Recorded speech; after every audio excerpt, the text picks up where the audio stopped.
Ladies and gentlemen, welcome back to the Intel Extreme Masters live from Cologne. We are in our lovely studio here, all nice and warm because it's horrible and raining outside wherever it is that you're tuned in from. We thank you for tuning in with us, wherever you are in the world. It could be the morning, the afternoon, or the evening. But you're in for a treat because we've got some fantastic League of Legends action coming your way. The grand final is not that far away. In fact, we will have that this evening for you, where we crown our Intel Extreme Masters Cologne champion. Will it once again be Gambit Gaming, who seem to be able to win every time they come to an Intel Extreme Masters, especially when we use BenQ monitors. There's a little nod for Alex each. Going to get back into our second map now between Ninjas in Pyjamas and Copenhagen Wolves. It's all over to you guys. Take it away. A lot, Red Eye, and we are, rightly said, going to be moving into game number 2. Copenhagen Wolves, this time around, 1-0 up in this best of 3, looking very, very good. Yeah, I really like how well, I mean, you pointed out so well during the game, how quickly they adjusted and really, realized the problem, realized what NIP was trying to do, and then from there, work around a strategy from that. You mentioned the communication between them, allowing the support to pick up a Ruby Crystal so you can get a sight zone a little bit earlier while the team buys wards. It really shows how well they're playing and how well they're communicating. At the same time, though, yeah, they were capitalizing on mistakes. But if the enemy team doesn't make any mistakes, it's going to get really hard to get that far ahead again. Maybe we see, I was going to say Lemon Dogs almost, but obviously it's NIP. Picking a little better here, maybe picking for a late game composition, not wanting to get outscaled because they're doing pretty well in early all the time. If we see how Lemon Dogs performed in the last season as well with their 3 core members that are now in NIP, they had trouble closing out games, but their early game was good. So if they pick a late game composition, survive early, and just scale well into it this time, we maybe see a completely different game. So you see there on your screen, both teams sat down and getting ready for this one. Nuke Duck, you may have seen on Twitter, actually, not feeling too well coming into this one. So hopefully he's not too under the weather and they can keep that concentration level up to keep things moving forward. Just a couple more players to join in the game and then we'll get underway here. But overall here, a very, very strong performance coming out of the Copenhagen Wolves. As you said, capitalizing well on mistakes that NIP made in game number 1. But if they've had this time to talk, if they know what the mistakes were, they should be able to rectify them. I mean, looking at the players, they're all pretty smart. They play a lot of solo queue. They're really, really mechanically gifted. And quite a few of them, they have good vision on the game. I know Miffy understands the game really, really well. So we'll see how they react. And just, I'm wondering if they're going to target Youngbuck even harder now, or just even not target him at all and try to limit other players. In these situations where your globally bans aren't really working out, you might want to just shut down this one single player and see how that works. And I'm really looking forward to this pick and ban phase because I think it's going to decide a large part of this game. Yeah, his Shen was really top notch. I mean, he's proven time and time again that he's an amazing Renekton player, but he's proven here that my Shen's pretty good too, and you really need to worry about that one. Well, we'll see, because we are going to get into the bans and the picks right now, and I can tell you already, Nidalee was the first ban for the Copenhagen Wolves, wanting to take that away from NIP, who proved earlier on in the tournament that they're able to have that massive poke and really do well with it. Kassadin taken away from Kautard, then a Lissandra ban and an Elise ban coming in quickly here. Kassadin on purple is pretty unknown because usually teams leave it open, counter pick it in mid lane if they want to. You know, you have to pick me Kassadin, I'll pick a counter pick melee mid. What's the worst that could happen? Well, Kautard could happen, and that's why they're suddenly banning it on purple, because usually it's the blue team that's forced to ban it. Yeah, and then Lissandra, I mean, we've seen 0-0 play it many times back on the Lemon Dogs in that summer split. Very good on those champions. He's really good on pretty much everything in that top lane, I have to say. But Nuke Duck hasn't been focused too much, which is kind of weird to me. I mean, we heard in the interviews earlier from Expected that Nuke Duck's pretty much on the exact same level as Bjergsen, and yet people aren't as afraid of him. Maybe exactly why, because if somebody's so versatile and so good on that many champions, why waste the ban and why not target the people with a little more niche champion pools? Shyvana ban coming out, Elise banning coming out, maybe like the OP bans, as we say, like very strong champions, both played on both teams, everybody's been playing them. And then the Renekton to close it out, target ban on Youngbuck. Yeah, I think Jax was picked up here, first pick for NIP, and once again Lee Sin featuring in this. Of course, last time around was for Amazing. This time around will be going on to Hercubot, who plays that Nunu in the last game. You can definitely feel Hercubot saying like, hey guys, I want a little more pressure in this game. Sure, sieging is all cool and I can bubble you, but why don't you let me do the work? He's a really mechanically gifted player as well. Plays a mean Lee Sin, and it just might be enough for NIP to get more engages and options in this game. Yeah, that's one thing that really kind of one thing I noticed when Hercubot was in SK is that he never got to play champions he really enjoyed. I mean, I remember Joe and I were casting him back when he was on a different team. His Lee Sin amazed us so many times. He was pretty much on level with Diamond Proxylus, and seeing him play something he enjoys, as we see Gambit, you know, enjoying themselves, laughing, having fun, it's a scary thing even if Hercubot is in that mindset, or all of it. Oh no, don't do that. But why not? Don't do that, side. He may have learned his lesson with not buying the Magi this time, but yeah, it'll be a little tricky to beat a Singed and a Gragas with the Scion, but then again, it is Nuke Duck, and whenever you cut him out, he just throws a curveball and beats you. I've played against him in solo queue in the odd moment that I am playing mid lane, and it's really hard to read. Whenever he does something crazy, talk to Froggen as well, he always says like, yeah, anybody can do something crazy, but Nuke Duck, yeah, it'll be intentional. It is really crazy, but he knows exactly what he's doing, so definitely a player to be feared sometimes. Well, changed away from that Scion and went for Annie and Ezreal. So obviously feeling that they are going to be more important to them. Pretty much all the AD carries open, of course. Lucian was taken away, and that's exactly what NIP have gone for this time around, wanting that extra mobility. For the Wolves, we're going to see a Vi coming into action. Unlimited going to pick up the fiddle. Nuke Duck's played Ezreal middle before, back in the summer split, if I remember correctly. Yes, he has. Actually, the game I had in my head where he was doing crazy stuff was on Ezreal, so who knows. Although Ezreal into Lucian, both of them will probably end up going Triforce. It's okay. Ezreal Annie is pretty potent at level 6. I mean, you don't even have to, even if you get creep blocked, you just send double AoE ultimates. If the enemy lane by one chance overlaps, and that's where Annie is the strongest, Flash Tibbers, Ezreal coming through, pick off whoever you want. Very potent combo. We see, look at the lineup already. NIP, Jax, Lee Sin, Annie, Ezreal. It screams pressure, and it might just be enough to beat Copenhagen Wolves. Yeah, and I'm looking into this late game fact where you have Annie who can initiate, you have Jax who can initiate with that counter strike, pop down the AoE stun. And I'm really curious to see what they're going to round it out with, because they have a decent disengage, at least on the other side for Copenhagen Wolves, with that Gragas. I just hope they don't fall into the trap that SK put themselves in twice in their games, which was the triple melee, no wave clear, jungle, top, and mid. And it might actually be that one with Riven right now. I'm really happy that I'm predicting something correctly. Although this is NIP, and who knows, they might actually dance around the weaknesses and play out the triple melee bruiser comp as it is supposed to be played with a Miffy on Annie on top of it, because we know Miffy likes to go aggressive, and which better team can support you in going aggressive than Riven, Jax, and Lee Sin? So some interesting picks here, and well, they gotta be interesting, I think, at this stage of things. 1-0 NIP behind, putting all their eggs into this basket. All their bags in this basket as well. All the bags in the baskets with the eggs for this one. But yeah, Riven in the mid lane for Nuke Duck. I'll be honest, Nuke Duck not had the most amazing time throughout this tournament. We saw the AP Scion didn't work out really at all for them. We'll see how this Riven goes for him though. I mean, if I look down his games, and I mentioned that when we had the Scion, that if you look at his games that he's been playing online, Scion, Syndra, who's unfortunately banned and not able to be played here in this tournament, and Riven are the three that really crop up in that. Yeah, and go ahead, Jim. Oh yeah, I mean, we were mentioning earlier that Cowtard has gone up against Riven when he played against SK yesterday. He was obviously Zyra in that one. He knows how to play against a Riven, and yet they picked a Riven into it. Yeah. At the same time, I find it really hard to judge the lineup from the Wolves. Singed coming in always makes the games a little harder to judge. It's how is he gonna play it? Because there's multiple ways to play Singed. Ghost only, no teleport, for example. There's a few players that like messing with the bot lane by having an early Singed teleport, so he doesn't opt for that. Ignite indicating he wants to go for some duels. Singed into Jax, who beats that. I believe Jax does well early. Singed might just get tanky enough later to flip him away and just start dirty proxy farming again. We'll see how this game evolves. I think both teams have what it takes to win this game, contesting in lineups. There's obviously gaps in each lineup that they can exploit. Let's see who is the better organized team today, and who plays better with the lineup. So here we go then, into game. Copenhagen Wolves 1-0 up here against Ninjas in Pyjamas. And good luck, have fun's being exchanged.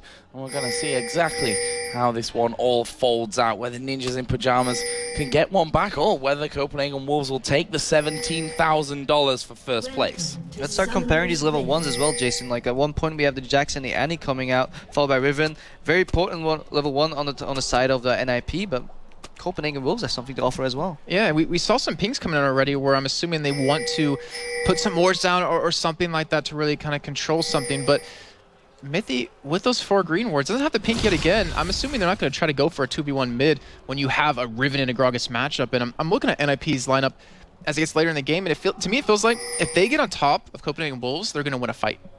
Yeah, it's definitely tricky to judge. Yeah, you definitely don't want to put 2v1 mid against Grog. It doesn't work out. Singed, I think, will do well against Jax, so well enough. Annie Ezreal against Lucian Fiddlesticks. I don't know, it's really hard to judge. I think they can end up 2v2. It doesn't really matter like who wants to do what. I think we'll probably see traditional lanes, especially for the blue team. They're not going to switch away from Drake presence if they don't have to. So it looks like we have this mini-map bug again. I'm not exactly sure what that actually is, but it's still on their screen, at least. It's on their screen, yeah. It seems like it's Forgiven that's got that problem. Actually, he is going to just reconnect to the game here, so he should be back here pretty quickly. After that reconnect, and we'll be able to get things back underway. We did see, just before we went off the screen there, Mithy and Hercubot actually sat in the Dragon Pit right now, maybe setting up something of an ambush. Yeah, often supports just once they see like 1 or 2 people on the map, they generally get the okay to start moving out and warding aggressively, because you never assume like who the hell is gonna hide 3 people in a Dragon Cove. Well, actually some people do that, so you still have to watch out for that. But the wards are actually already in place, and I don't think we'll be seeing any action. And I believe Mithy even has his stun, or his W leveled up here to have a stun at level 1. He's actually going for something different here though, Karpo. He's going for an exhaust this time. Yeah, exhaust coming out. Not sure exactly who he's gonna try and exhaust there, because okay, Singe coming in maybe to slow him down. Is it gonna be enough? Gragas generally throws all his barrels before he comes to exhaust range. Forgiven can actually negate part of the exhaust, because not many people know that, but Lucian's dash ability removes any slows on him. That's exactly why he's so good against the likes of Thresh. But yeah, maybe he was not aiming for a 2v2 and doesn't want the Ignite to burst down the Fiddlesticks. And Freeze is the one to pick up the Ignite. Sorry, I just noticed that. He's not going for Barrier this time, so he went for the Ignite. So it looks like, to me, he wants to be very aggressive here in the early phase. Good point. I actually completely missed that. I'm so used to AD carries playing. So this actually explains exactly why they go exhaust on Miffy and Ignite on Freeze. Actually, I like to see it turn around, because I think an AD carry late game with exhaust is better than Ignite. But yeah, very aggressive bot lane all of a sudden from NIP, and they're going in. No ward going to go in there either. Mithy thrown straight into him. He is down. That is first blood Copenhagen Wolves. And the ward went down once they'd already face-checked it. For me, that's totally the opposite way of how you're supposed to do that. Yeah, 3-man invade is so risky unless you have a complete read on the enemy team. Riven's still in the mid, didn't even come with them. Yeah, sure, and he has an AoE stun, but what's an AoE stun when you're already flipped on the other side of the map by Singed? Well, we saw nothing. That's the problem. Exactly. We do have some swaps of the lanes here, though. It's going to be Coutard going up against Zoro Zero on this top side, which will actually leave a 2v1 in the mid lane, and then a Singe down in the bottom in a 2v1. Yeah, I actually like that. I'm not sure if Coutard is going to be able to do a lot against the Jax. He definitely knows the Riven matchup well enough to dodge it, and then they put 2 mid. As I said before, 2 mid allows you to go into any buff you want, and that's exactly what we see Copenhagen Wolves doing. Exactly, again, exploiting the weaknesses and having a really good level 1. Yeah, and because Hercubot actually was in that invade right there that went really sour, he just got his blue buff, and that means that Copenhagen Wolves can take away his red and probably get their own blue in the same token. But Hercubot gonna go for invade here, gonna take at least the big wraith away, and already a 3-man push happening on this turret. I'm really a big fan of what Copenhagen Wolves is doing. They're punishing the lack of lane push in Nuketo's champion pool right now. Both Fizz and Riven don't have too much push early, and they get punished. And meanwhile, Young Bucks throwing some poison around. Amazing actually catching Hercubot there doing that Wraith camp, and Hercubot's going to have to try and work his way around the side. They know that he's on this side of the jungle somewhere. Hercubot feeling confident about it, and he's actually going to be taking away the golems. And the fact is that Vi's going late to this blue buff as well, so they're not going to have an even rough estimate on that time. Yeah, weird enough though, the enemy jungle is the safest place for Hercubot to be in, because he's backed up by his dual lane being bottom. He knew the invade was coming from Fiddlesticks in his red jungle, so I have to respect his decision making there. Yeah, sure, he got behind, but that's what great junglers do. It's easy to play your normal standard route and then play it out, but adapting is what makes jungle so good, and that's why Diamond Proc was so good, let's say a year ago, because he basically invented counter jungling in a whole new way of adapting. Well, right off the bat, we're seeing Copenhagen Wolves with that AD carry support lane middle, getting this turret down to below half-life, sitting on about a third here, as Hercubot, luckily for him, going to be able to soak up some experience from this. But if you look on the minimap, amazing, he's towards the top side. He realized Hercubot was there. He wants to go for a little bit of counter jungling here at the same side. And right now, Copenhagen Wolves, I mean, I'm trying to think, will they want to go for this turret here, then, you know, kind of rotate the lanes, or do they want to keep punishing Nuke up? Like looking more into their play, I can't but admire Copenhagen Wolves. Like look, bottom Kautar's dueling, but he's not really gonna lose too much. Gragas has insane wave clear, right? Singe on the bottom does well 2v1. It's really hard to push them in. You can already see that. Not the way it chipped away at the tower. Meanwhile, they put the rest of the members mid to push that tower. Complete tower control from Copenhagen Wolves. So good. A little bit dangerous there from Unlimited, who did the fear underneath the turret. Actually took a couple of hits, and Lee Sin's Q just kind of went flashing by. That was a "oh no, I'm dead" moment, I think. Yeah, he could have been punished. He could have definitely been punished there, but like the conceptual play, at least so far, barring that mistake, is definitely really, really solid. And Copenhagen Wolves, impressive. Impressive. Kind of taking off where they left off in that last game, to be honest with you, where they looked incredibly strong as well. Meanwhile, down in the bottom lane, NIP are pushing. We can see that Hercubot has snuck up into this top side, so they may try and get a kill back from this one. Kautar still has his flash available, but they are going to jump in. They're going to go straight forward with that counter-strike. Kautar getting very low. He flashes and belly slams away, but the Ignite coming in. The flash on a Hercubot picks up the kill. NIP getting back in it. Hercubot doing a great job and a great sneak in through that lane. Perfect. Not much more you can say. That was exactly the thing NIP needed. Gragas has good wave clear unless he's in the middle of the wave, and then he gets cleared himself. And a really, really good gank, and this actually transitions into tower pressure on the top from NIP. And meanwhile, it gives Annie and Ezreal the liberty to push down bottom as well. Youngbuck here is not doing bad of things whatsoever down there. We can actually see that he has 13 CS to the 44 though of the Jacks, and that could become a bit of a problem for him as we move forward. Yeah, and NIP Freeze is backing off right there because he pretty much expected Vi to come. Otherwise, that could have been quite lethal. Vi Singe combo, if you get caught by that, you're probably going to end up dead. And look what's happening in mid lane. They're actually going for a push onto that middle turret already, getting some damage onto it. And Nukeduck at 6.5 minutes in, being kept at 24 CS, while the rest of Copenhagen Wolves, with that pressure they applied there, are going to be going for a dragon. So another early dragon coming out of them. Is somehow Hiraki and Zora Zero are still in the top lane. Roughly in vision, Gragas wasn't getting caught again. They take the dragon. Even though NIP had full vision on it, they couldn't do anything. And look at the wards Copenhagen Wolves is pushing out. There's none of them in the river. They're all really far ahead in the enemy jungle almost. They can pretty much see who's rotating between the lanes, and pretty much forced Miffy already to pink his own blue buff because he was expecting the invade to come from Copenhagen Wolves. Youngbuck had that time in this bottom lane now, but as Miffy comes in there, the exhaust going down, Youngbuck gonna have to pop his ultimate and the ghost to try and get away from this one. Freeze coming in, the Ignite's not gonna be enough to kill him. The flash in there, and Miffy actually tanks up the turret, and here comes Amazing. And well, it was amazing. Absolutely brilliant timing. Well timed. Let's say like Youngbuck a little lucky or not, but then again, he can only do what he can do, and a bad reaction by NIP chasing the loss. You know, once you start getting behind every game, you really want that kill so much that you'll start doing stuff that you otherwise wouldn't do if you weren't like afraid that you were going to lose the game otherwise, and that's basically giving Copenhagen Wolves even more control of this game. And I really wonder if they flashed in a little bit earlier before Singe got a little bit more of his regen from his ultimate, could they have potentially picked that one up? Potentially, but I even expected a flash auto and then a Q coming out of Freeze being enough to take down a Singe, but I really didn't expect him to survive, so maybe Miffy felt the same and then panicked afterwards. It's definitely understandable. Certainly not what they were looking for either way. And we can see that the gold already above 2,000. We're 8 minutes into this game. We've already seen the dragon as well. Hercubot is coming in, but Amazing spotting them coming around. He has the ability to get stunned up here. We see the Miffy actually moving back, and there is Assault and Battery. The ultimate coming out of Forgiven, not going to be enough to get the kill, but he will move in there to pick off the kill onto Annie. Now it's Unlimited that's taking a lot of damage, but Youngbuck's here, fling on towards Nukeduck, but he flung him on towards the top of Unlimited. Nukeduck does get away, but Unlimited probably swearing right now. That could have been really close. I know the feel when your team sells you for a kill, and it's really not pleasant. I'm singed. I'm helping right there. But Zora Zero going to be getting the vision on this blue buff here with that ward coming down. He's still getting quite a bit of CS, but look at Kautar dead even with him so far, and doing a great job of, I guess, hindering Zora Zero a little bit here, not letting it free reign over a lane. That top side, as you said, Zora Zero.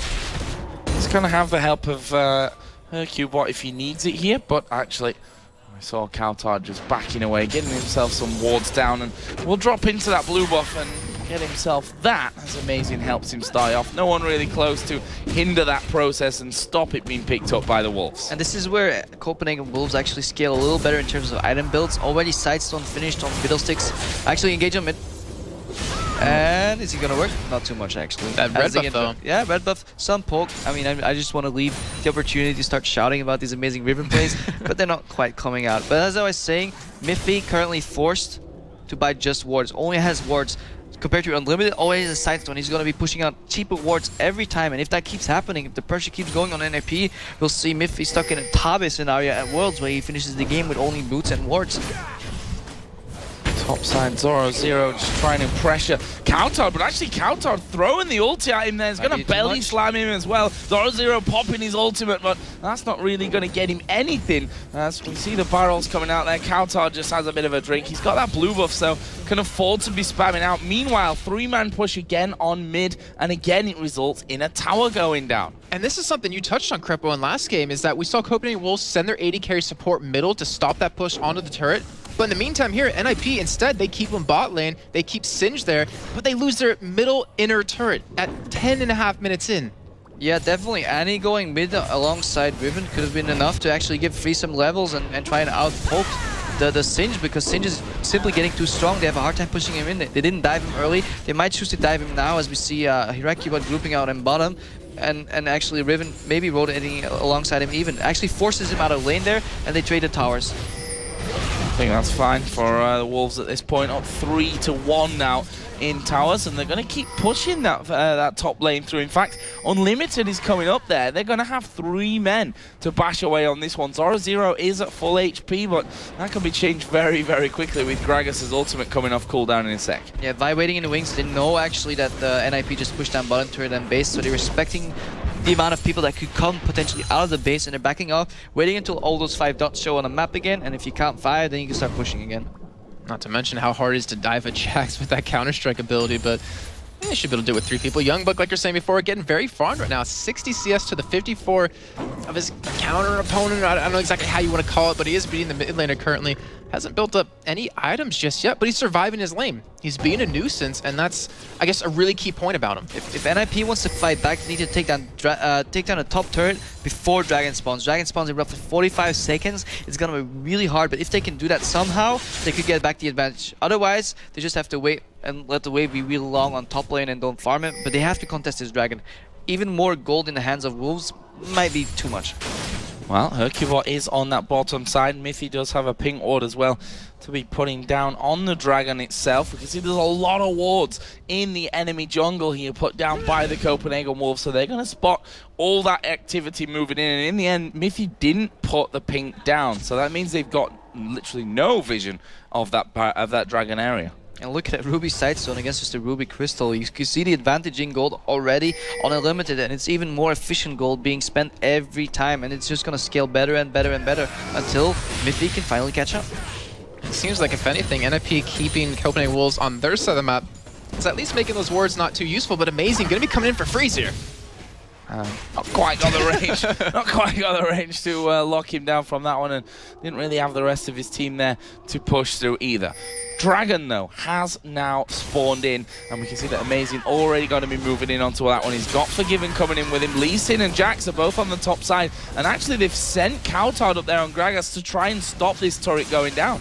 Yeah, no Ezreal ulti up anymore. They can't straight duel, so they give up the Drake to kind of get the top tower, but it was already on 20%, and I can't but think that Copenhagen Wolves is really happy with this. Oh, Youngbuck, he's looking for something here. He sees Freeze, he sees Mithy. They have enough people down there to probably go for this kill, but wisely, NIP can be backing away. It doesn't matter that they know, actually, because just the sheer amount of pressure forces them off a turret and another turret coming in for Copenhagen Wolves. Such great play from them. Positional advantage the whole way along, and Youngbuck just throwing his poison down, almost a wall of them against that. As we do see Forgiven here, could be in a little bit of trouble, gets stunned up by the Counter-Strike, will flash behind the turret, the culling comes out from it, and that will be enough to hold them off, at least for now. Actually, they decide not to push it onto that middle turret for this point. Amazing is going to solo off that bottom turret, as Youngbuck was just farming there up between the inner and outer turrets, and they'd already rotated around to stop a 3-man push onto mid. Yeah, exactly. Let's look look at what this game is all about. It's about objectives. Objectives are either Baron, Drake, and towers. And NIP really has a lot of trouble pushing these towers down. They can't siege at all, so they'll have to split push. But it doesn't seem like they can get any damage down, because Gragas is holding at one side, Singe is holding at the other, and meanwhile, just Wolves, they siege way better. They're just in control of this game. Not to mention, we do see an Oracle picked up for Unlimited right now, so 14.5 minutes. I know you always said back in Summer Split, 20-minute mark, you want to hit that Oracle, but he's investing it very early, and this is only going to make Mithy's job... Yeah, it's changed, and this is only going to make Mithy's job that much harder when he finally just getting the regular Sightstone in. Yeah, it used to be a 16-minute timing, but if you already have that many towers down, what you want is oracles and wards. It's just too efficient to buy anything else. Why would you need more HP? Because you're not gonna get caught anyways, because you'll see them coming. And if you rob their wards, you don't even need any ability power, because you'll just two-man them once they start moving into you, and you'll just kill them. Vision control wins you games. And they have that right now. Certainly going to get even more out there in the near future, with Unlimited now running that Oracle and looking for more pickups as he goes. In fact, the Wolves here are starting to gather as a four-man team around the enemy jungle, so they're going to maybe try and strangle them out completely. Obviously, mid lane has no inner turret left, not the safest of places to be once NIP lose that vision control, which is slowly but surely going down. Unlimited just getting himself another one, and now Zoro up in this top lane. He's going to have to back away from this tower or get help very, very quickly. Well, I think we'll see a 5v5 fight here for NIP, because otherwise they're just going to lose control of the game. They don't want to lose this tower, and actually with 5 they're pretty strong. And they're trying to get that turret already very low, down to below half health here, and I can't help but to think about the fact that Amazing can ulti one person on NIP, they can be flipped out, they can be barreled away even further, and then feared. It's like if you grab one person, they're gonna die from this whole CC chain that's going on. Same time, Tibbers kick, Zac stun, Riven decimates you. Same story for NIP. Let's see what happens here. As the turret falling ever so lower, and you see NIP, they're a little bit hesitant to engage, but Nukeduck, he's on the south side. He wants to come in from the back, but a great job by Youngbuck is just zoning him away. Yeah, Singe definitely needs to be at that side, and Gragas needs to be in the middle poking. Really good position by Copenhagen Wolves. They're playing their hand correctly. And if one of them jumps in, you can bet that Unlimited's ready to fear you straight off from that one. The silence so strong in this position as well. You can silence the entire team with the bounce of it. And we see them finally pushing through. This turret is going to start to be attacked. But there is a flash in from Mithy. He gets knocked back with the Gragas barrel, and Kauton is going to get that one. Amazing. Assault and battery onto Hercubot. This tower's hitting him the whole time. Kauton going far too deep from this one. Is he going to fall? Yes, he is. It's Freezer gets that one. And that is a 3-for-1, and it's not done just yet. Nukeduck trying to get around the side of them, and he's forgiven that's actually the low one in that one. Youngbuck's actually going to have to be the man to really control him from that, and I think that is the chase over, but nonetheless a great fight coming out of NIP. And this is where I just want to shout Alfonso. Miffy doing so well, engaging with Flash Tippers. If you don't want to know what caused that, it was Copenhagen Wolves getting greasy. They wanted to get the last bit of that tower. Greedy, not greasy. I don't know what they're doing in their spare time anyways. But they wanted to get the last bit of that tower because their bottom wave was pushing on their tower. Basically, they were going to lose advantage and they were getting greedy, and they got punished for it. NIP had this small of a window and they took it. AoE stun from Tibbers, flying from Riven, and that was all it took. One slip up and they got punished. And this is not the Wolves we saw the first game. They should have played it slower. Why not back off? Why not defend that bottom wave? Why not come there later? 2 more minutes. You have the means to get the control. And it's just, you're getting baited into feeling too strong sometimes. And that's what every team needs to learn. And Nukeduck, I have to give him credit right there. Oh, as Kautar does stop the back on Zoro. But Nukeduck, he actually came around the backside, flash stunned him, and just got right on top the entire time. He ate the fear out of Unlimited, and they were able to stomp that fight. And right now, Unlimited still has the Oracle available. We do have the Triforce done for Forgiven here, so he has that extra bit of damage, but he's met equally with Freeze on the other side. Yeah, well, what NIP has or lacks rather, in siege potential, they have in fight potential, and that's the opposite for Copenhagen Wolves. They can control situations so much that they can avoid fights, but once they end up in one, it better be their own choice, because if NIP is choosing fights, they might be in for like a beating. As we saw previously in that one. We do have that Blade of the Ruin King done for Jax as well. Zoro now sat at 0-0-3 after that last bit of action. We also see that Youngbuck picking up that Haunting Guy's got his Giant's Belt in there as well. And the Wolves with 18 seconds for Dragon are actually moving into position already. Yeah, it looks like they're going to control this one again. I mean, Jax is going top, he's going to push. I imagine he can take Dragon down in time. before NIP can put any push down. So really good objective control again from the Wolves, and they'll just have to slowly transition this eventually into a push if they dare again, or maybe even just Baron control. And I think that might be the key for this game later. Well, this will be the third Dragon of the game for themselves when they do pick it up. And NIP haven't been able to contest anything recently, but that last fight... He's on down in the bottle. He's really overextended. Oh, he is completely out of position here, and he's down. Nukeduck going now on into himself on a killing spree, and Freeze in a similar caught out position will be locked up and finished off. So that's a mid laner for the AD carry, with the Dragon going over to the Copenhagen Wolves and possibly an inner turret here. Certainly a bit of damage onto it. I like this little mind game Copenhagen Wolves fell into, because NIP basically, they gave up the Dragon, Sunjacked on top. Generally indicates, hey, we're giving you the free roam of the area, we're backing up. But they were hiding in bushes that weren't warded, and they punished Gragas for overextending. Again, not enough respect from Copenhagen Wolves. Well, they still get the Dragon either way right there, but they do lose Gragas just like you said. And NIP, they've been able to get back in this game very, very slowly, but they're definitely doing it here. I mean, they're up in kills, they're down 2 turrets, and they're down 4,000 gold, which they can make up very, very quickly. As we see, Zorzo's going to steal that blue away. Youngblood going to chase him down here, but that's the advantage of the Blade of the Rune King. You can just slow them down, speed yourself up, and you should be able to escape this. Yeah, he's not going to get too much damage. Maybe one flip, but then again, Riven is coming in, and they might actually try to turn this around, and then Gragas comes in, and then they'll run again. And Youngbuck just spots Nukeduck coming in and is like, no, let's not fight that one. Freeze was pretty close as well, just doing himself the red buff now with the help of Hercubot. So, a couple of players just backing off from this one. We see a BF sword added in for Forgiven on top of that Trinity Force that he picked up earlier on. He's also got around 1,000 gold to add on top of that one. We can see the Warden's Mail coming out for both Singed and Vi here as well. And why the gold still stays roughly the same. Actually, it allows Miffy to scale back into the game. He actually has some gold from that earlier fight to afford his Sightstone and an Oracle's Elixir, and now he can counter battle the Vision game, albeit a lot slower than Limited is playing, but it's still something for NIP.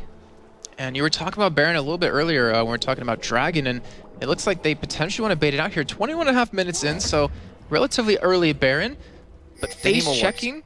They need more wards. They need to ward up the entire red jungle, and then basically NIP has to become in such a state of paranoia that they're afraid to face check every brush. And once they get afraid to do that, you can start doing Baron, because it'll take them 10 seconds to get into every brush. And even if you don't do Baron, well, eventually they'll start walking into you. The only counter to that from NIP is proper lane push, or just, yeah, risk assessment.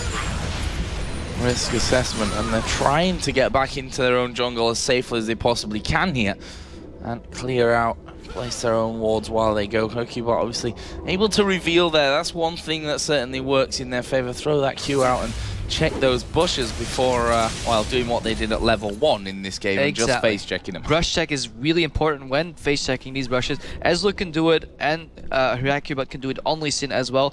That's why this team of Copenhagen Wolves needs pink wards, spread out the team, or just a lot of pink wards on Unlimited, so they can make sure every brush is dewarded. They don't have to spend time moving their Oracle around in the jungle. They can just be sure and engage from Unlimited. Wow, moving into this one, and he is just out of position. Locked. That's a lot of ultimates being used, but kill's a kill. At this point, you would type Worth in all chat. And yeah, I mean, they had ward coverage down on Bear. They saw him coming in, a great play by Unlimited to realize that, to go for it with that flash and that ultimate. And right now, even Zorazo in that top side might get in trouble. Yeah, and I'm kind of surprised that this is happening to him. I mean, he's able to leave strike himself away, but the rest of the team actually pushing in ever closer from this one. Coutard does have his ultimate available, but that's a good flash out from Zoro. Will actually send him even closer to safety with that, but it leaves us with a 5v4 since Hercubot's dead. That might be the end of this inner turret. And this tower was already down on 20%. They're probably just going to take it and then move into the jungle and deal water. Riven's trying to fight though. He's trying to come from the backside as well as Mythy, and he was instrumental in that last fight we saw at that turret with that flash Tibbers. And even 4 members of Copenhagen Wolves here, but with that Oracle, he's just trying to do exactly what you said. Just trying to protect his own jungle, clear out these bushes, make sure they have as many wards as they possibly can. But one downside to that is that Copenhagen Wolves are starting to finish off some major items. Yeah, NIP's trying to stay in this. The only annoying thing for Copenhagen Wolves is every time you win vision control, you get something out of it. But once you lose it, for every, say, 3 or 4 minutes, you get vision control. If you lose it once, if you only lose it by 30 seconds, it takes you another like 2 or 3 minutes to clear everything, get into position again. So if NIP can repeatedly every couple of minutes get a ward in and make sure they're not doing Baron, or at least spend or make sure that Unlimited is spending so much time walking around, wasting time, they might actually get a chance to pick them off again. 1 minute and 15 for that next dragon to come into play. Objective that the Wolves have had solid control of throughout this entire game. And they're going to be pushing this mid-wave straight up. Obviously no inner turret left on that lane. Only the bottom lane actually has a turret left outside of the base at this point of things. So definitely not the ideal position for Ninjas in Pyjamas to be in. And the Wolves going back to that game of clearing out the wards, getting their vision back around Baron to force a play out of NIP. And exactly, and this time they're doing it with pink wards. You know, at least they guarantee that 2 ward spots, they don't even need to follow anymore. They guarantee that there's no vision. They can spread around these other spots and just make sure that face check is guaranteed and punished. Like we were saying before, a lot of items coming in. We have the Death Cap finally built up here for Kautar, the Randuin's Omens as well. And right now, looking at Young Buck, he so tanky and he can just escape from you very easily. It's going to be really hard to deal with him, and I'm trying to think who the man will be on NIP's side, but and again, he's probably going to be the last man killed anyway in these in the middle of these fights. Might see an engage here, a desperate engage from Zara Zero as they see Vice clearing down the bot wave.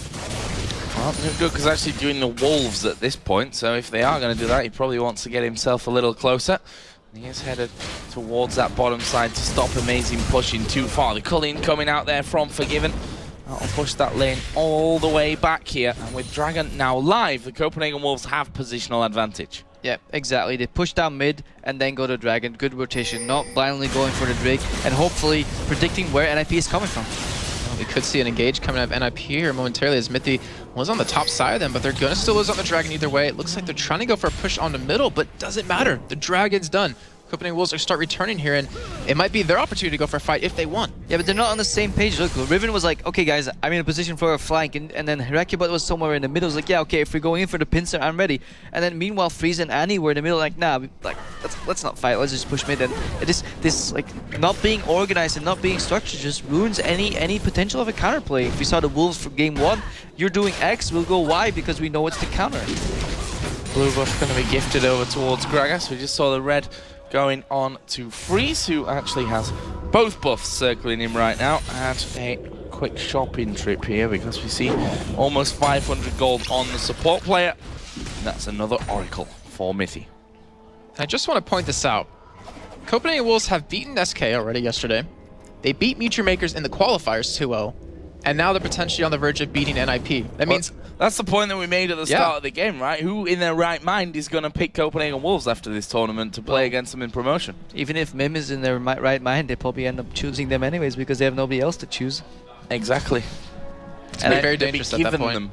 At least right now, if Copenhagen Wolves is this strong, we probably could predict that actually it's gonna beat them on top of the circuit, and NYM better start preparing and watching these games because Copenhagen Wolves are looking strong. Although we have no idea how they play against teleports. And if Jari comes in with a few left and right, it might be a different story. Or on the new patch. Exactly. Or on the new patch. Really good point, because these games are only just an indicator of teamwork and coordination, because they don't translate well in terms of champion picks or even playstyles. I mean, vision control all and well, but the entire vision control metagame is going to change in 2 weeks.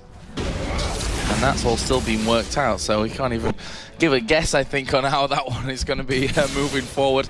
Case of wait and see what develops. Right now in the middle, Freeze going pretty aggressive here, trying to get a bit of poke down on towards Kautar, but Copenhagen Wolves, they can just back away to the safety of their own tower, not really having any kind of worries with this one. If we look at the goal now, 42.5 to 35.5, still continuing to build, 5-2 in turrets. We're tied on kills.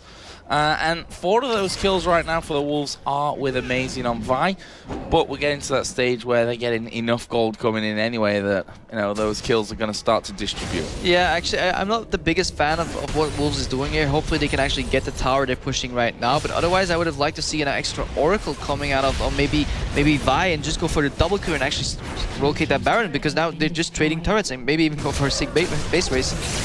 As you see in the bottom lane, they are able to take that turret. In the meantime, the rest of NIP can be backing away to defend against this, and I'm worried. Copenhagen Wolves might be able to take this inhibitor turret before they can even get back.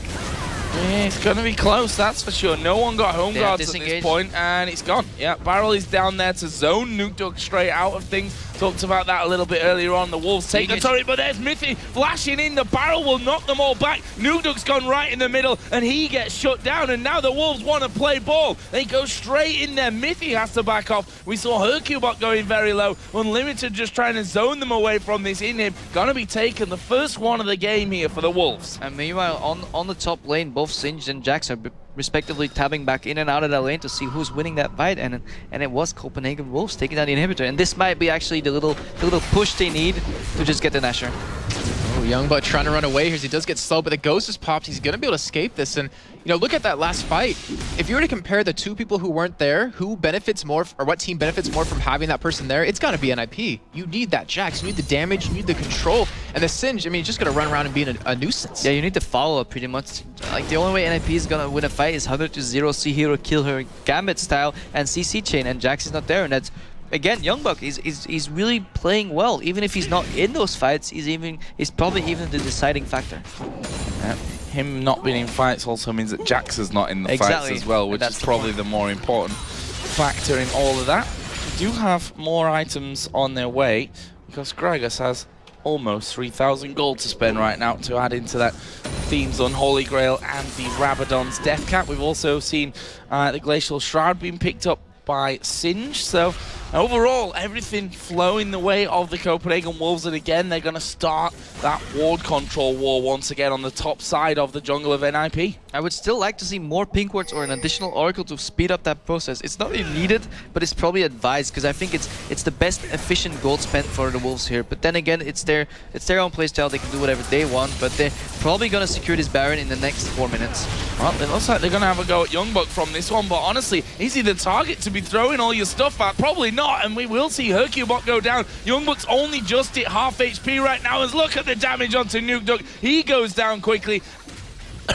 Well, Youngbuck's going to continue chasing here on the Zora Zero as he does get the counter-strike off. Youngbuck, look at the damage he's doing and look at the harass he's doing in the middle of this fight, keeping Freeze and Zora Zero out. In the meantime, Copenhagen Wolves, they're going to go for a push on the Nexus turrets. Yeah, NIP, it took a bit too much to drink there and actually had to swallow a really rough pill.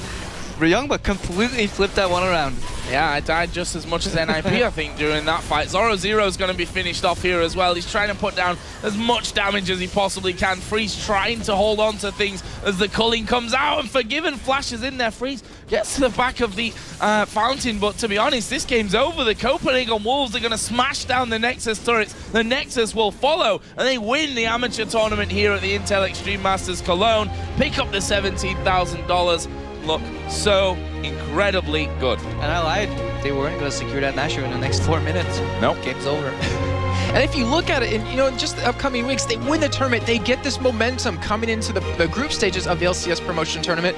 And then NIP, on the other hand of that, they're looking at this like, wow, we didn't really expect to lose. I mean, we've been practicing like crazy with these new members coming into the team. We want to really lock down our position in the LCS, and they get blown away 2-0 by Copenhagen Wolves. And once you start doubting like the power of the European LCS, everyone's like, yeah, Bjergsen's leaving, and they're all switching around, and all these teams, they're not exactly what they used to be. And Copenhagen Wolves just steps up the plate and says, hey, well, we'll probably be playing with you guys next season, and just up the ante even more. Well, if they play like that, then definitely, and I'm sure you guys that are in the LCS next year are thinking, oh, gotta watch out a little bit maybe for this one. I'm grateful for the scouting already. Yeah, that's it. That's a bonus of being here to commentate. You get to watch the games at the same time.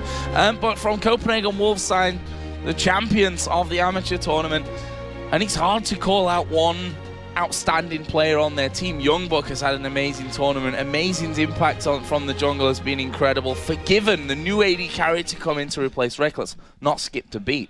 Yeah, I mean, you can't really name one. I'm just going to say that I'm personally surprised by Youngbuck, because he's a player that often gets referred to like, man, well, he's okay. Two-trick pony, doesn't play that well, but throughout all these games in this entire tournament, he's been playing well. Well, he's level-headed. He doesn't really get too confident anymore. He's been around for quite a long while. Even when I started my pro gaming career like two years ago, he was at the same tournament in Anaheim playing right there. So he's been around the scene for so long. And I'm happy for the guy that he's finally actually gonna get the jump to go into the LCS and prove everybody that he can play the game at the highest level. Hopefully. Maybe. Yeah, maybe I'm getting ahead of myself. There's still a few weeks and I made that change, but yeah, I mean, all respect for them, and Copenhagen Wolves just showed already that they're definitely a team and a top contender for that spot in the LCS. And I think NIP can't be too unhappy. I mean, second place finish, you never want to lose, that's true.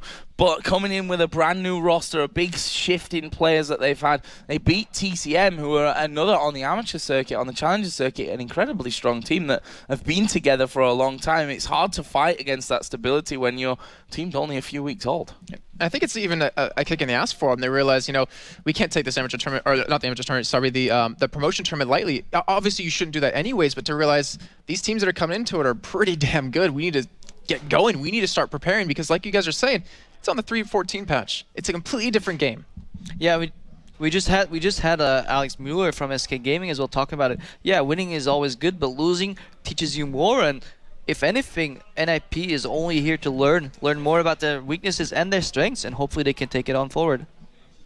Okay, guys, we're going to go over and break down this game with Shocks and Deficio, special guest for you.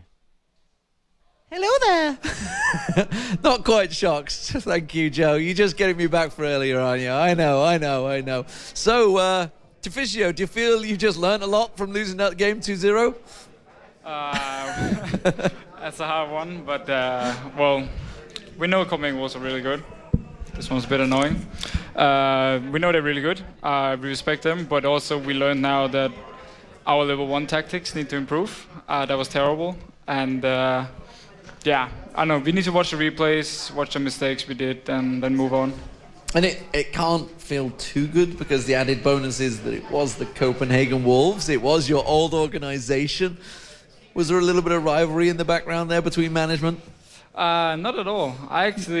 People would think that I hate Copenhagen Wolves, but I don't. I actually like everyone in the management there. I knew mistakes happened, but I also know they sorted it, and now they're running this new lineup, and the whole organization works a lot better. So I actually have a huge respect for them. So for me, personally, losing to Wolves didn't mean anything. I would obviously like to win, so I could call the boss and tell him, yeah, too bad, but yeah. Too bad, but instead he's going to be doing the same to you, don't worry. You'll get that on Monday. So what do you take from the games? What do you see in these games that maybe you guys are going to have to adjust? You're going to get back to the gaming house, obviously tomorrow, back in Stockholm. You're going to look back to these matches and adjust things. Is there anything you can take into, say, obviously the promo series that's coming up in the next few weeks? Or is it a case of, okay, forget about that, we're going to be on a different patch, let's see how it works out? Well, what we can at least see is that right now Copenhagen Wolves has better synergy than we do. I wouldn't say they're better individual players, but the teamwork just works. They have been playing non-stop for the last, 1 year maybe. They haven't had a break. They kept going to tournaments. They had 2 changes though. They had 2 changes, but the changes actually made them stronger in my opinion. Because like the people that have gotten in now really work together as a team. And in my opinion, Copenhagen Wolves right now is probably a top 3 team in Europe. I know it's a lot to say, but they are really, really strong. So what we need to look at least is just our own like communication and synergy as a team, and also our team fighting, where we, at least in the first game, tend to split up a lot, which meant that Copenhagen Wolves could single target us and kill people with the Fizz especially. So that's something we need to work on, but we got time to fix it. So it's safe to say that you guys are not going to be picking Copenhagen Wolves to play in the promo? That is 100% sure. 100% sure. Yeah. Looking forward to the matches that is going to be coming up, Fnatic versus Gambit. It's the old EU rivalry. You've obviously spent a season playing against these guys. How do you see this one going? And is there anything that you see maybe in the new Fnatic, the new Gambit, the 2 new lineups have had a player change of piece that maybe has made them that much stronger? I think Gambit slightly has the edge, mainly because they play more of the current strong champions. Clearly, they already picked up any support and things like that. Where Fnatic seems to be playing a little bit on the old patch from Worlds with Aatrox and these things that we don't really see anymore. But team-wise, I mean, they're so dead even. It's purely 50-50. But if I have to give it to someone, I'll give it to Gambit. You give it to Gambit, okay. Yeah. I mean, is there anything that you think maybe when you watched the matches this morning, which were fantastic games, by the way, Cloud9 versus Gambit, absolutely amazing game, as well as the Fnatic COG game. Is there anything you take from maybe the Americans that you saw that you were looking at and thinking, we may try and do that as well? Well, the Jinx maybe in there? I mean, we haven't seen a great deal of that from the European teams yet. Well, the issue about Jinx, in my opinion, is just lack of mobility, unless you actually get a kill in a team fight, where champions like Lucian and Caitlyn, which are really popular in Europe right now, has the mobility. So I don't think we're going to pick up Jinx. I like her, she's okay, but for me, at least right now, Lucian is the clear top pick. We should maybe even have Bandit in our games versus Copenhagen Wolves. But I don't know, I wouldn't say we picked up anything from the NA. I'm just happy that EU won. And briefly, before we move on, what do you make of the preseason patch? You guys had much of a chance to look at it before coming here? And so obviously you only had, 2 days while traveling, I guess? Yeah, but we haven't even touched that patch, actually. We only played like 2 or 3 solo queue games on it, and then we just scrimmed on tournament realm, so we prepared for IEM. So I actually don't know that much about it. I just know that Miffy right now is a bit unhappy, because he actually thinks supports are going to be more useless than before. Wow. Yeah. You can ask him about that Well, later. I know himself. Miffy always has big opinions Yes, on patches. he does, I do remember that when we were over in Tenerife for the Players' Conference, how much he fed back on that one. Is there anything that you see as a former support player that you're looking at and thinking, God, I wish I was still playing to do that? Well, I will say that I like the fact that I support can go for items now. For instance, get Tangle like a Leona, so you can start playing her, and she can be more useful. I mean, I always felt before Worlds at least that Leona wasn't that strong. Obviously, Yellow Star proved me wrong. So for me, if I was playing still, I would obviously pick up something like Leona now, which is really fun champ to play. So I would love to do that. Otherwise, I don't know. We have to see. We need to work more on that patch, especially and before the relegation, also, so we know exactly what's strong and not. And finally, there's an MVP vote out there. Who would you put as an MVP vote from the pro teams so far this tournament? Soas in the Fnatic games were amazing. Really carried his team hard. Let's see. Yeah, I think I'll give it to Soas. Soas, yeah? Not Afromu maybe, throwing out as the support. Pretty much making the plays for CLG. He did make the plays, yeah, but in my opinion, one of the big reasons that Fnatic did beat CLG was Soas simply outplaying Neon top lane and giving a huge advantage to Fnatic. Oh, thank you very much, Deficio, and look forward to seeing you in the upcoming season in a couple of weeks, and hope you get through to the LCS as well. It'd be a shame not to have Nip there. So, we have Shock standing by with the Copenhagen Wolves, who've picked up the final 2-0. They sure did. Congratulations, amazing on a fantastic tournament yesterday, sweeping out SK Gaming. Now a clean 2-0 sweep of NIP, and this is your first tournament with the Copenhagen Wolves. Tell me how that you've lived these last 2 days. Well, I was utterly excited, and I was a bit worried about the tournament itself, because SK and NIP are both teams that have been in LCS, have been grand names, and I just need to really adapt to it, to the playstyle, and I think I did a pretty good job in the end. Yes, absolutely. Can you maybe go a little bit more in depth about matching up against Hercubot in his last matchup, who has got 2 seasons of LCS under his belt? Well, I always respected Hercubot as a player, because I thought in LCS he did a really good job in SK, which was a losing team, and he's still shown sometimes that he can play on a high level. Well, I think he's stronger than me still. I still have a lot to learn, but yeah, I just do fairly well against him nowadays. So I'm kind of proud of it. Yeah, you had an amazing game, and your entire team kind of slow games, the both of them, and it seemed in the second game you guys were kind of struggling to close it out, and maybe decision making wasn't really where it should be in the end. Is that because you got a little nervous about closing it and winning it, or? Yeah, well, if people get caught, and that's happening sometimes, you get a bit worried, because you don't know, can we close it out? And in the end, I just told my team, or we told ourselves, we're up, we have nothing to lose right now, because we have already, I don't know what the advantage was. Even if we fuck up 2 to 3 times more, we'd still be able to close it out. So, in the end, I just think that talking to ourselves and really mentally preparing for the finish helped us in the end. Yeah, and of course for you, how have you been gelling with the team? Because we've talked about this a lot. Shook was regarded as one of the best junglers in the US by a lot of players and viewers. And did you feel any stress coming off that? Well, in the beginning it was really tough for me to mold with the team, because it was really weird. They had a different playstyle to which I was accustomed to, and it took some time, 2 to 3 weeks. I finally got used to everyone, to the players, and to the playstyle. And Shook's shoes are big, but I think I'll be able to fill them in the next, maybe LCS even season. Yeah, because of course this is a great victory for you guys, but I know you guys are thinking ahead, and we just heard the Fisher said it, we are not picking the Copenhagen Wolves, and I feel like SK and MYM might feel the same if you of course make it to the Spring Promotion Tournament. So what is the next steps now that you guys are going to take? And just calm down for a while, and how are you going to practice to get there? Well, we'll be attending DreamHack Winter next week, so we basically have to prepare for that. But afterwards, we basically prepare boot camp already. So we try to get accustomed to the new patch, because it's really weird for me as a jungler. Something like duo top seems to be the meta from what I've heard, because I haven't played the patch too much. But yeah, like boot camping, seeing how it goes, maybe spectating some games, and adapt to it. Is there anything you want to say to the fans out there? Not really, like, I don't know. I don't have too many fans yet, so I guess maybe with the event I made some. And to all the supporters of Copenhagen Wolves, like, I really appreciate the support. Absolutely. Well, thank you for this interview. An amazing tournament by our team. You guys will be presented with the trophy later, so we'll see you guys again. Congratulations once again. Amazing. As for us, we're going to be moving over to Paul, who is perfectly suited up. Thanks very much, Shocks. Yes, suited and booted, ready for the grand final, and also ready for some special content, which is coming next as well. We have a very special member of the Riot team here that we're going to be interviewing with Shocks just before the grand final. We've also got a pre-final show to come as well. And don't forget the award ceremony, where we'll also crown not only our amateur champions, congratulations to Copenhagen Wolves, but also our champions of Intel Extreme Masters Cologne 2013. Will it be Fnatic? Can they go one step better than they went last year? Or will the returning Intel Extreme Masters champions that always seem to do well at Intel Extreme Masters, Gambit Gaming, take gold? We're about to find out. We're not far away from the final, so stay tuned with us. We'll be back after these.